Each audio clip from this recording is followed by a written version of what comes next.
Welcome back to Virtual School Assembly. Today, our guest is Dawn Ellery.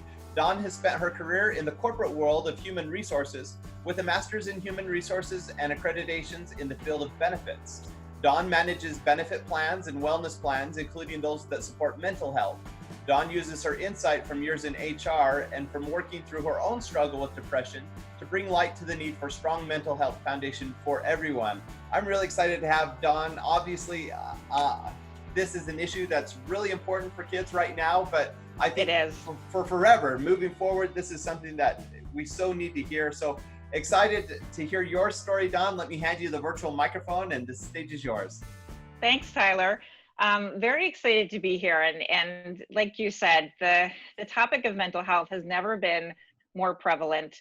And to, kind of tell you my story, and what I really want to talk about is how depression and the labels that other people put on us and that we put on ourselves really impact us long term. So when I was growing up, I was one of three girls. And so some of the easy labels, right? I was the middle child, and the middle child already has things attached to it.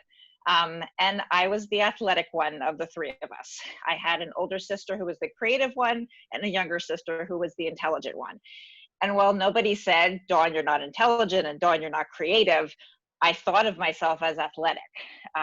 Through my school years, from 7th grade to 12th grade, I was voted most athletic in my yearbook.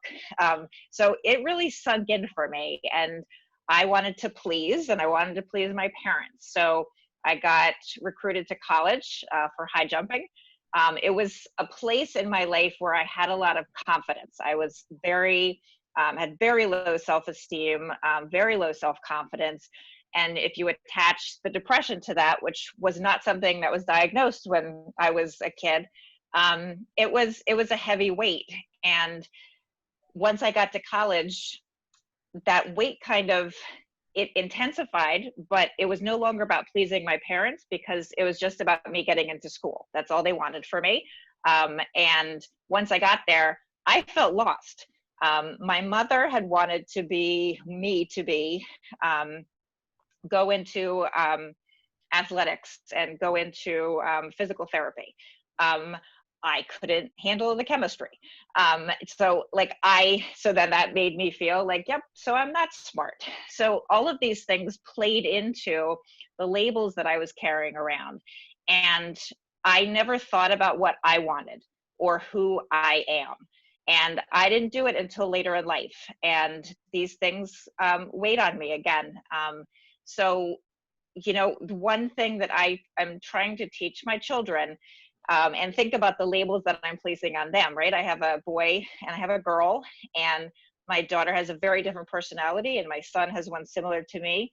And I'm really trying to not label them as that, because they are more than those things.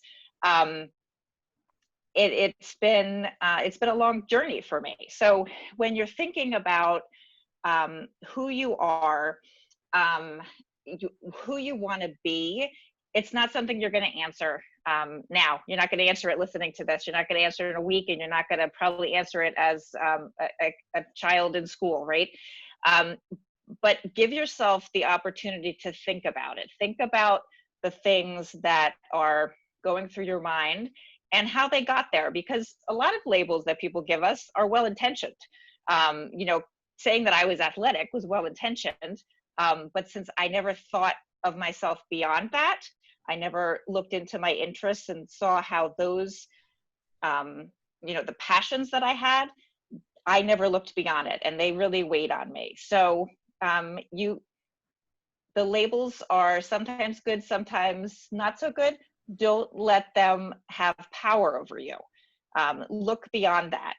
I asked my daughter, when we say labels and we talk about that, and her response was, don't judge a book by its cover. They say that we make a snap decision about people in like a 1/10 of a second.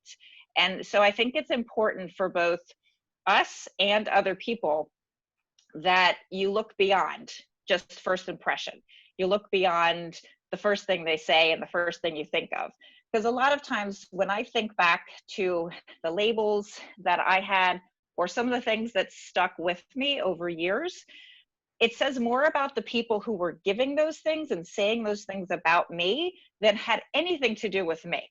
And so I know what it's like to be in your head and have that spiraling, and have those feelings of aloneness. And find one person. It could be a parent, it could be a sibling, it could be a classmate. Find one person that you can be yourself around. So one of the things I've found 25 years in HR, I really don't, I'm not an HR person. I don't think like a typical HR person. And I went in with like my HR suit on. I'm not a conservative person. I like to root for the underdog. So find those things that really bring out the passion in yourself, and then find how you can make a living, how you can support other people, because the more you can support other people with your passion, the more you get out of it and they get out of it. Well, so this is a very appropriate message for right now, Dawn, but it's also, this is a challenging area. When we talk about labels, I think all of us struggle with it on both sides of it. So some people will label us, and we have to deal with either fair or unfair labels that are placed upon us. But I think we all label too. I mean, it's often subconscious, but even in your example today, as you talked about your sisters and you labeled them, right? The athletic one, the intelligent one, or whatever. Yeah. We all do that. That's part of living. So what can we do then? Let's talk strategy for a minute here. What can we do first when people are labeling us and you say, well, you just don't put weight on that? That's hard to do. Do you have any suggestions for how we can overcome those labels that are placed on us and what we can do so that we can kind of live our own life? Yeah, and I think one of the first things is recognizing that there is a label on you. Because honestly, I went through my whole young adult life not even realizing how much that you're the athletic one was impacting me. So, remember to kind of take stock in what's going through your head. That voice that's in our head, that voice can be pretty mean, right? We'd never say some of the things that go through our head to anybody else. So listen to it. Listen to the things that are like almost subconscious that you're hearing from other people, and then figure out if there's any validity to it. Again, I was thinking about how as a mother, I'm reacting to my daughter when she does things, and I was reacting almost like a girl who wanted to be that, 10-year-old girl who had the straight, long hair and everything was easy and she had that outgoing personality. Right. I was almost jealous because that wasn't the way I grew up. So it's interesting, strategy wise. Again, I really think it's important to find somebody that you can be yourself with, and break away from the labels. And sometimes that can be really hard. Now, sometimes kids will kind of beat themselves up and place labels on themselves. I know I'm guilty of this. Up until recently, I was Fat Tyler or Big Tyler because that's how I identified. I was 300 pounds. And when I went and did things, even athletic things, I ran a marathon at almost 300 pounds. But in my mind, I was always Fat Tyler, which I don't think was a really constructive, productive label, but I put it on myself.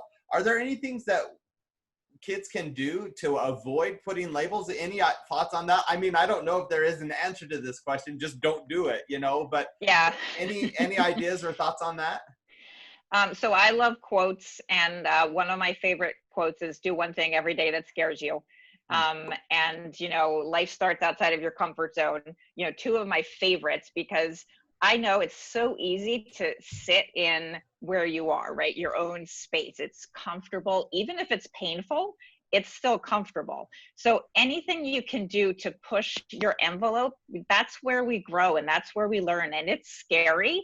And, when you're a kid, you're just trying to fit in, right? You're trying to have everybody, and I remember I was always trying to fly below the radar. So, and I couldn't, because I was almost 6 feet tall and I had curly red hair.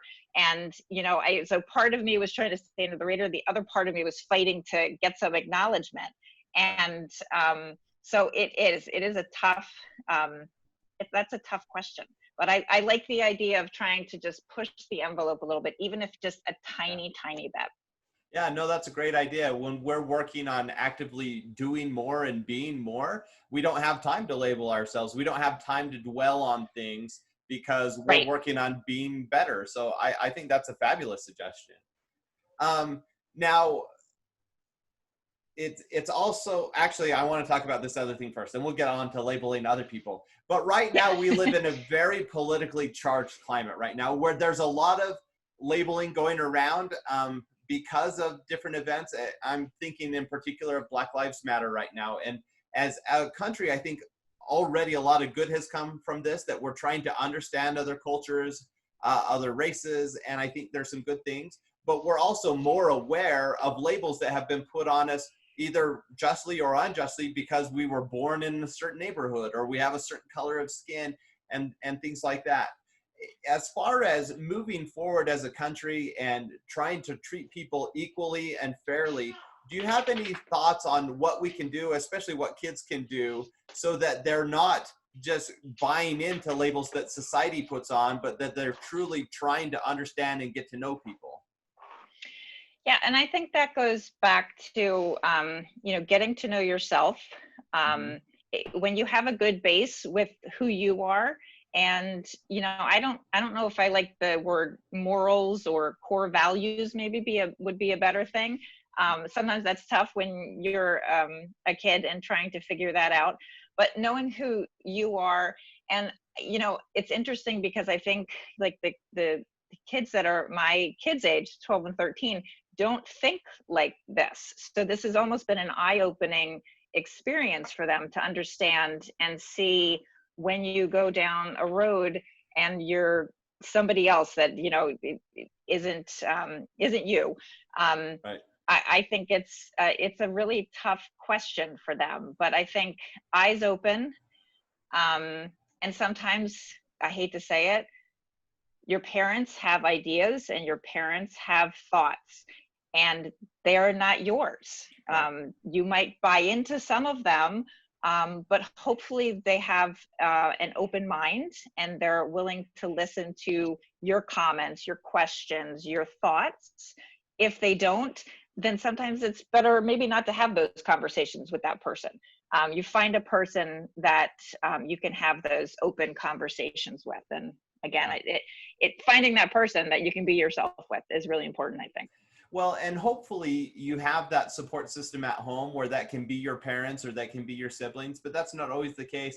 I take a lot of hope and comfort. So when I was younger, I remember my mom all the time saying, just wait till you're an adult or wait till you're a parent, then you'll see that I'm right. And the funny thing about that is she was absolutely right. In some areas, now that I'm adult, I see the wisdom that she had, and I see that she was right in that instance. But the other cool thing on the flip side of that is there were times that we disagreed, and I remember fighting with my mom, and we disagreed, and she said, wait till you're an adult, and I'm an adult now, and she has changed, and she has seen my perspective, and she has come to understand why I did the things I did. And people change, and even the people who love us most might not always know exactly how we should live our lives and what we should do. And so that's important to remember, I think, sometimes.